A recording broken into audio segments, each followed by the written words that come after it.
درود هموطنان گرامی، دوستان ارجمند. حالا ما مهمان مرکز پرودوسری تی میدیا می باشیم. همچنین با این برنامه خود مهمان در خاندان هر یکی شما پذیرا باشید. یک صحبت خوب و صمیمی ما را اطراف برگزار شدن یکی از گویم برنامه های بین المللی تلویزیونی سطح گویم عالی که نام دارد سیلک و استر و به واسطه در این آزمون که تاجیکستانی ما را معرفی کردند، شایسته یک جوان صاحب سلیقه، صنعتکار جوان و امیدبخش، همچنین ورزشگر فخرالدین حکیموف. سلام و درود. سلام علیکم. خوش آمدید به دوشنبه. تشکر. و بیایید از اولش سر کنیم تا اینکه به بیننده ما نیز معلوم شود که شما چگونه راه یافتید و یا خود از جانبی که انتخاب شده تا اینکه در این آزمون اشتراک کنید. نابسته از آن که گویم از رفته آزمون آگاه هستند الکی، ولی شاید که ندونند چگونه به این آزمون آمدید. اولین بار که با من زنگ زدن منیم عالمов و پروینا شکراللهیова تشکیل کننده ها برای اشتراکی تاجیکستان با منیم عالمов نوشتن و پروینا شکراللهیова زنگ زد و نیز پروینا شکراللهیова گفتن که ما خیلی یک صنعتکار داریم که تاجیکستان رو همه وقت معرفی میکند و با من نیز زنگ زدن گفتن نمیخوای اشتراک کنی. خیلی کمتر معلومات دادن درباره این آزمون. من گفتم چرا نه؟ وقتی که در آن جایی که تاجیکستان رو معرفی کرده می شود همه وقت با من زنگ زنید، من میروم. البته تنها به پیش من تیارم اومده. ولی همان گونه که همیشه در همه گویم شرط ها میگفته تاجیکستان به پیش، هرگز شکسته نشدید با اراده مستحکم متین. بله این در وقت صحبت میپرسیدن که در دلتون چی است وقتی که به صحنه میبراید. من میگفتم که در دلم تنها یک جمله میباشد که این تاجیکستان به پیش. В моем сердце только одно. Таджикистан вперед! تاجیکستان به پیش. Таджикистан вперед! تاجیکستان به پیش. Таджикистан вперед! Таджикистан вперед! به پیش. تاجیکستان به پیش. И как говорит наш президент, Таджикистан вперед! ما البته فخرالدین را طریق آن نوارهایی که خودش ثبت میکرد خیلی پیش، یعنی حتی قبل از آن که حرفه‌ای گویم با صنعت شغل ورزید میشناسیم، میدانیم و دوست میداریم و طریق این آزمون باز هم خوبتر و بهتر گمان میکنم شناخته شده. هر یک کاری ما باعثی گویم یک تحفه یا که گویم یک خوبی خواهد بود، یعنی نتیجه خوبی خواهد داد. ولی محض کدام نوار شما و یا خود سرود شما پسند آمد تا اینکه در بین این قدر گویم جوانان صاحب استعداد شما را انتخاب کردند؟ نمیدونم، همین هر دورایی که بودن که در هر خیل زبان ما میسرایدیم در آن در دورای گوناگون و نیز یک دوره که با من خیلی پسند آمد این در آن جایی که من خوندم سرودی وطن رو. مقصد داشتم که همین برآمد خودم رو در تمام تاجیکستان تماشا کنن و از هر یک گوشه دنیا با من مینویستن که آفرین دادر عزیز که وطن دوستی ما رو بلندتر برداشت ایستاده. تشکر میگفتم. با من این چیز پسند آمد. یعنی این از بین گویم همون سرودهایی که در دورهای گوناگون سر بله. با نام قسم بودن. با نام اساسی این نام سرود سوگند وطنداری میباشد. سوگند وطنداری. در آزمون‌های گوناگون اشتراک میکردم لیکن هیچ امکان نمیشد که من با زبان تاجیکی سرود اجرا نمایم و در اینجا باشد در 9 دور اشتراک نمودم و 4 یا 5 دور از این با زبان تاجیکی سراییدم.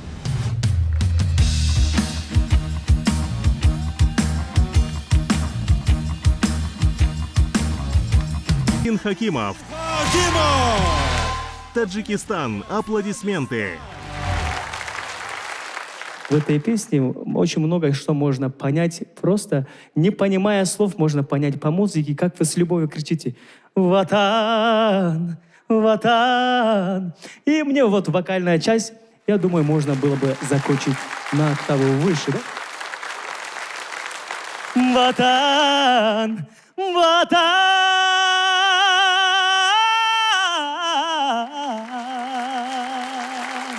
Принесло вам еще больше баллов. Удачи! چگونه که شما در صحنه افتخار کردید ما از گویم همین برآمد شما هم گونه افتخار کردیم تشکر. و واقعا هم تا دور نیم نهایی یعنی دور نهم شما گفتیم تاجیکستان رو شایسته معرفی کردید. با تمام قوه احساس میشد که اراده خود رو سنجیدید، کوشش نمودید، تلاش کردید و آنگونه که به چشم می رسید آزمون همین گونه برگزار گردید. یعنی تازه بود و آنگونه که مهر و محبت داشتند، آن مهر و محبت، آن حس صمیمی بود. یعنی پس پرده چگونه بود؟ رقابت بود بین همدیگر، لیکن من همه وقت با همراهی هر یک اشتراکچی دوستی پیدا کردم، برای آنکه بعد اشتراک چی میماند به ما؟ تنها دوستی میماند. بله راست. 11 دولت هستند که با آنها من شناسی پیدا نمودم و نیز باوری دارم که اگر من با ارمنیا، با گروزیا، ارمنستان و گرجستان به کجایی که پرواز نکنم من رو پیشواز میگیرن، بستونم و نشان میدهن همه جا. سیلک ویستر در بین گویم 12 کشور دنیا برگزار گردید در جمهوری قزاقستان و هر یک دور به خود خاص یک شرط عجیبی داشت. ما که همچون تماشاگری اساسی همین آزمون بودیم، مخلص اساسی شما بودیم، برای ما گویم یک عجیب بود همیشه دانستنش که شرط نوبتی چی باشد. به شما نیست همین گونه بود یا اینکه پیشکی این همه چیز معین شده بود و پیشکی آمادگی دیده بودید؟ 2 روز 3 روز پیش از ثبت نوار ما انتخاب می‌نمودیم سرود رو، لیکن دورها با ما علاقه معین بودن و می‌دونستیم که درباره چی نوار می‌شود و ما دیده به همین مضمونی چه خیلی که میگویند دور ما سرود رو انتخاب می‌نمودیم، پیشنهاد می‌کردیم. و وقتی که در یکی از دورها نماینده خطای با زبان تاجیکی سرود سراییده شما کمک کردید؟ بله من وقتی که به استانه پرواز نمودم به کازمدیا آمدم، من گفتم سرود تاجیکی رو کی اجرا می‌نماید در اینجا، کدام اشتراکچی؟ با من نگفتن، نمیدونم به چه سبب نگفتن. باز یک 2-3 روز دیگه گفتگو کردم، ترجمان خطایی بود. من گفتم این کدام سرود رو انتخاب کرد در دور چهارم؟ گفت تاجیکی. من گفتم کدام سرود رو؟ بعد گفت ستاره من. شم ندیدم طولو ستاره من، شلواری دریافا ستاره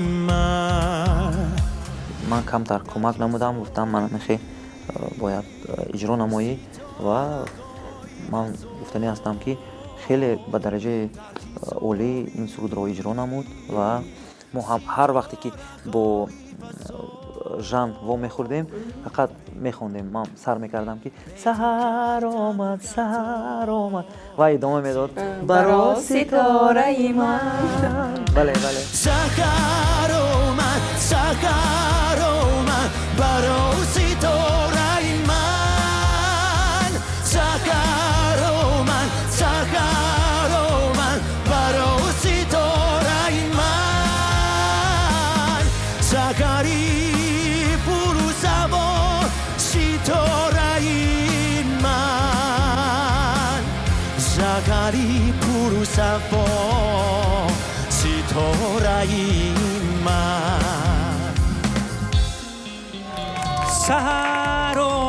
سحر آمد برا ستاره من، سحر آمد برا ستاره من. داوران نیز از هر یک کشوری که مثلا نمایندگی داشتند در آنجا حضور داشتند و بهاگذاری میکردند و بعضی از داوران اهمیت دادیم که بسیار هم سختگیر بودند. همیشه کوشش میکردند که همین ستاره های راه ابریشم بلند نپرند. شاید همین گونه نیت داشتند.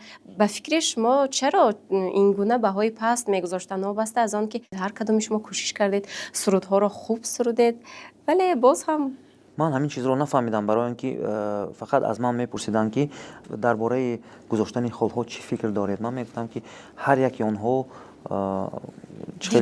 دیدگاه خود رو دارن و من هیچ طور اونها رو محاکمه کردن نمیتونم. بله محاکمه کردن نمیتوانم، لیکن همین دولت کره جنوبی کره گرجستان. جنوبی گرجستان با من خیلی خلهای پس میموندن.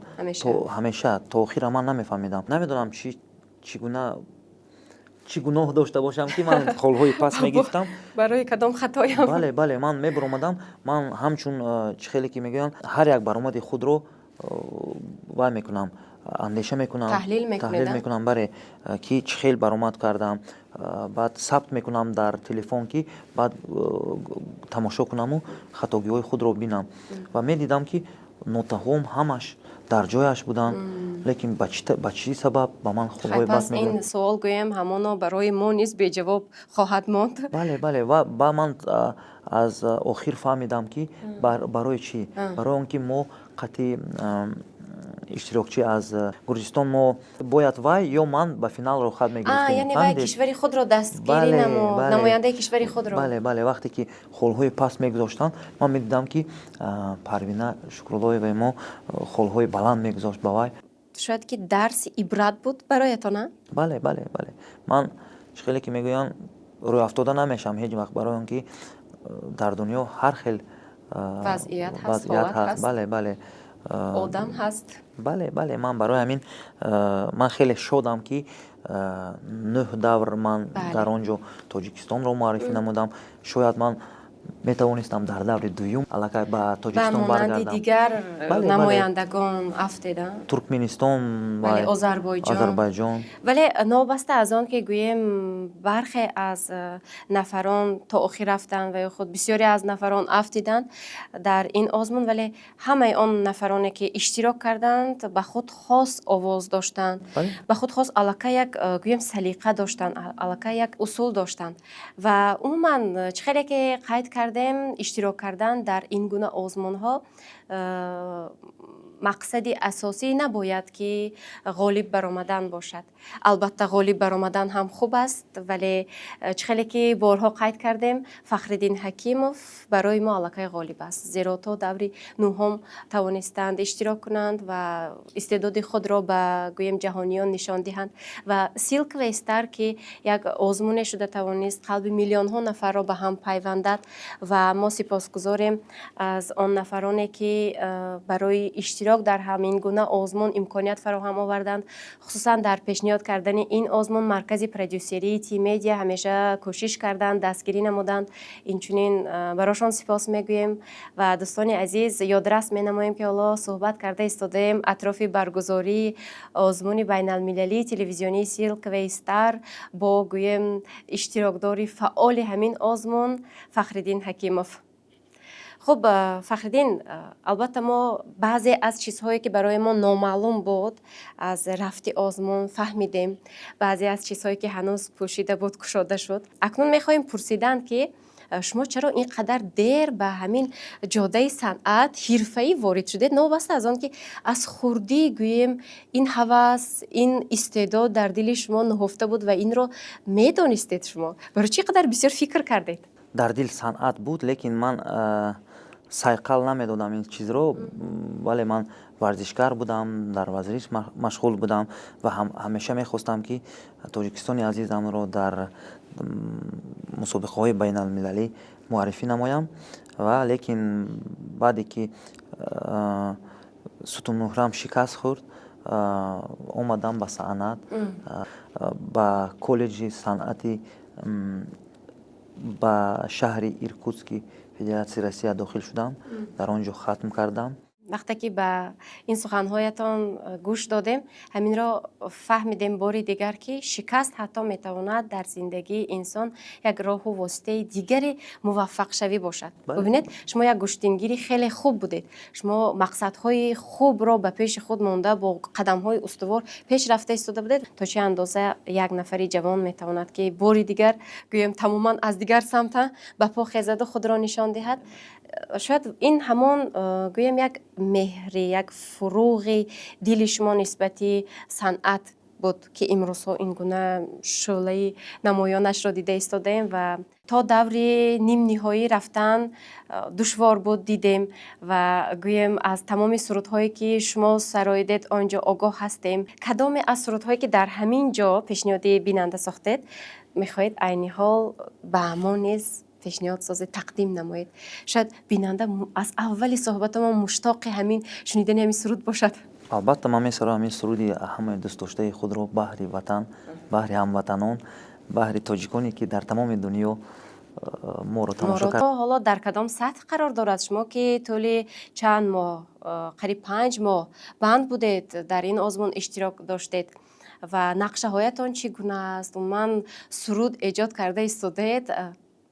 بله، من ایجادیاتم ادامه دارد، لیکن در وقتی که در این آزمون اشتراک نموده بودم کمتر کارهای ایجادیاتی در جایش ماند، قطع شد. بله، یک سرودی نوی تاجیکی که در این آزمون در دور یکم سراییده بودم، این سرودی خودمان بود با زبان تاجیکی و نیز میخواهم که در آینده بسیار سرودهای تاجیکی رو ایجاد نموده بحری تماشابینان سرایم.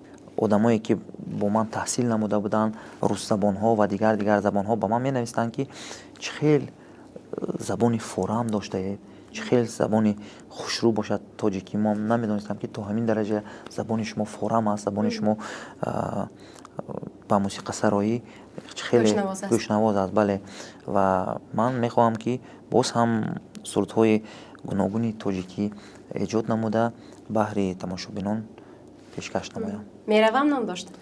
میروم از تو دیگر معنی ندارد عشق من و تو. میروم از تو تا که از لبانت نشنوم حرف دروغ. میروم من دور افسوس خاطرم میمانند آرزوها.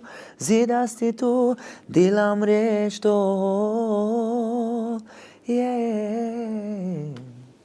تشکر. و گفتید یک سرودی تازه ترینه که حالا ایجاد شده ایستاده است، مکمل تر شده ایستاده است، چی نام دارد؟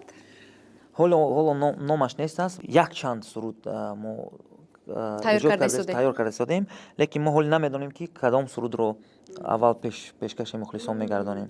به طور آلبوم شاید؟ نه، من حال طرز آلبوم نیو، لیکن همچون چی میگن سینگل، رنگی سینگل من پیشکش مخلصان میگردانم.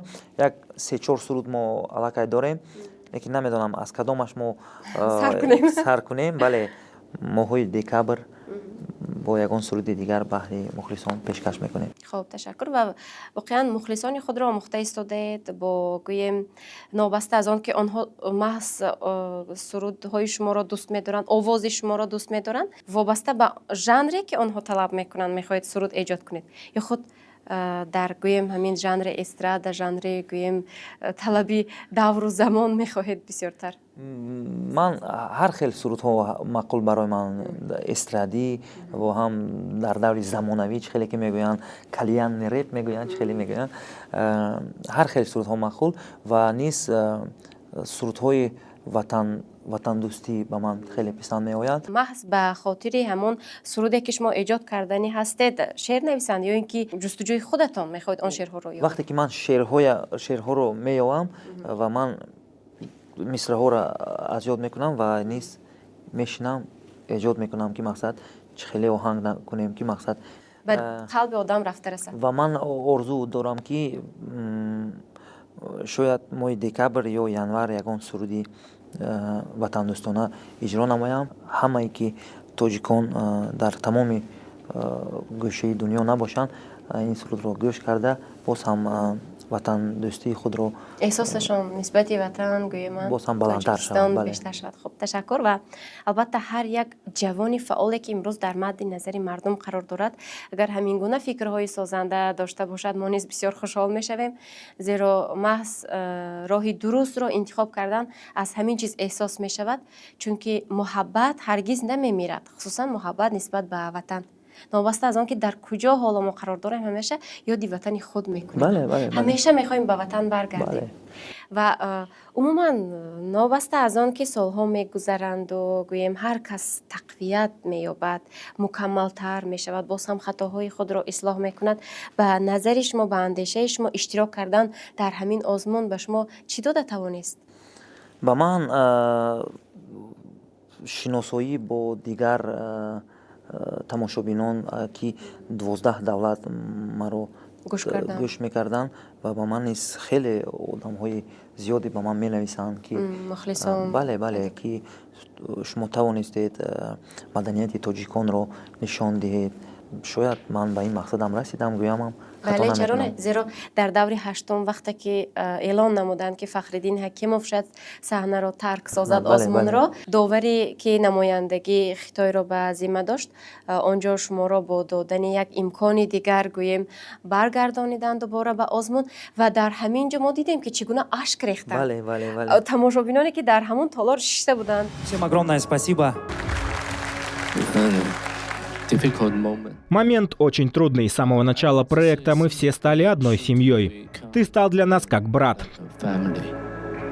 Тем не менее, это конкурс. Но я хочу сказать...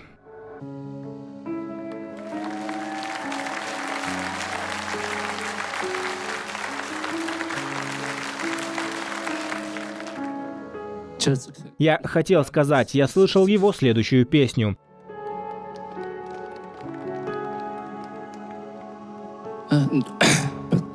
Она очень впечатляющая, очень красивая.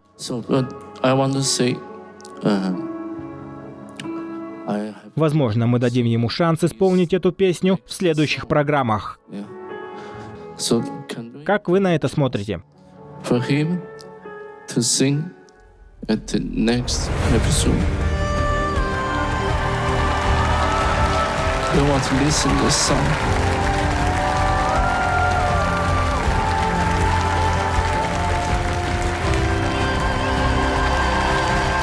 اون اندیشه های خود را نسبت آن آزمون گفتید، تأثیراتتان را گفتید و از نقشه هایتان نیز کم کم آگاه شدیم، ولی باز هم گوییم در سالهای من بعد همچون یک شخص جوان فعال پیش صف اکنون باز چی کارها را کردن میخواهید؟ باز در کدام آزمون ها شرکت ورزیدن میخواهید؟ یک آزمونی که در دل دارم این آزمون اینترویو نمی باشد که در آنجا ما نیز می توانیم مدنیت خود را در آنجا نشان دهیم و نیز این آرزوی دلینه من بپوشد. من فقط میخواستم که در یورویدین باید اشتراک کنم. بهر ما این آزمون دیگری پیدا شد، اینترویدین.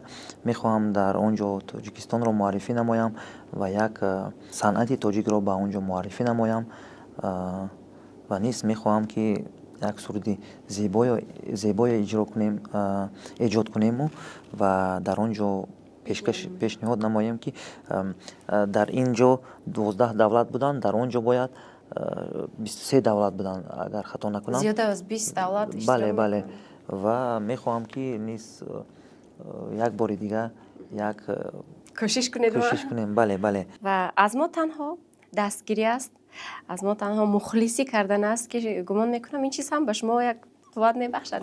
البته من گفتنی هستم که تشکر زیاد برای شما با تمام تلویزیون سفینه که همه برآمدهای ما رو به نوار نشان دادید. تشکر برای شما و همچون گفتنی هستم که تیم میدیا رو دستگیری کردن. بله و این خیلی قوتی زیادی به من میدهد که تاجیکستان عزیزم ما رو دستگیری کرده ایستاده است. به من این خیلی که میگویم پسند میآید که من بیهوده کارهای خود رو نکرده ایستادم. پرچم عزیزمون باز هم بلندتر باشد از این هم و تمام نورسان جوان تاجیکستان گفتنی هستم که کوشش کنید که فقط در کجایی که نباشید، در کدام کشوری که نباشید، پرچم وطن رو باز هم بلندتر بردارید. و این عزیزان یک پیام خوبی بود از گویم جانب خود یک جوان فعالی که امروزها با قدم‌های استوار سوی آینده درخشان خود می رود. و بار دیگر براتان تشکر میگوییم که این همه صحبت خوب و صمیمی ما رو تماشا کردید و بار دیگر یادرس میشویم که این صحبت به نوار گرفته شد در مرکز پرودوسری تی میدیا. در آخر صحبت خواستیم که باز هم یک سرود دیگری فخرالدین حکیموف را از آزمون سیلک و استر طریق پوره به شما پیشنهاد نماییم و با همین برنامه را جمع بست کنیم. و هر کدام شما خانه آباد سری بلند را تمنا میکنیم. بار دیگر سپاس برایتان، بار دیگر خوش آمدید.